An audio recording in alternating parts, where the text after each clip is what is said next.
As you heard earlier in the broadcast, President Trump says he's frustrated by a court ruling that blocked his attempt to deny asylum to members of the migrant caravan.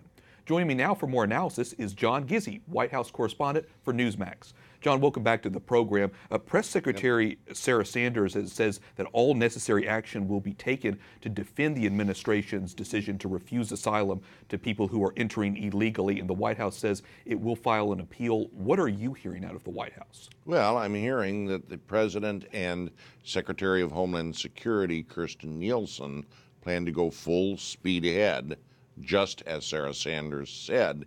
In addition, the legal process is moving rapidly. If it has to go to the Supreme Court, they will get it there somehow. Right now, it's just coming out of the Ninth Circuit. This is the ruling by Judge Tiger that said the president cannot do so. So we are headed for an immediate conflict over this. I'm sure of one thing, that those Democrats who were elected to the new House of Representatives who use the I word, impeachment, are a bit more fueled by this right now. Well, what do you think about the reaction on the other side, about Trump's base, many of whom very staunch on the immigration issue? Well, the president knows this. He's a base-oriented politician, and I do believe this and the use of the military from the start will rally his base toward him. Many expected him to cave on this, citing the rulings in the court, and he's come back swinging on it, and that's what the base appears to like. In the meantime, another possible government shutdown is looming. President Trump hasn't ruled one out, especially when it comes to funding for the border wall here. Do you think we're heading for a shutdown realistically, and what would that mean for both parties? No, and I want to tell you why.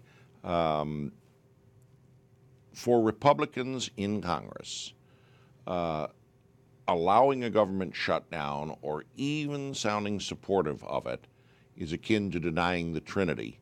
The fact is that shutdown, the S word, is something that Republicans have paid dearly for, going back to Ronald Reagan's administration, even when it's for just a few days. Republican presidents are blamed for it, and somehow Republicans in charge of Congress have been blamed for it. Bill Clinton got a new lease on life when the new Republican-controlled Congress permitted a shutdown from 95 to 96, and it finally acquiesced to the president on the budget. Ted Cruz has certainly been vilified by people in his own party because he forced a brief shutdown over the implementation of the Affordable Care Act, Obamacare.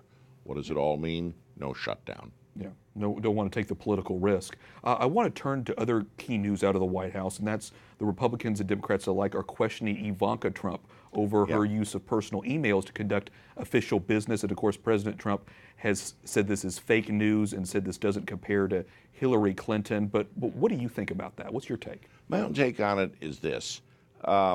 Because we have email, it has, unfortunately for some, limited the ability to leave one's work at the office and almost forced us to take work home because we can always send it in. Now, sometimes that means using a personal email. I do it all the time, but I don't work for the government.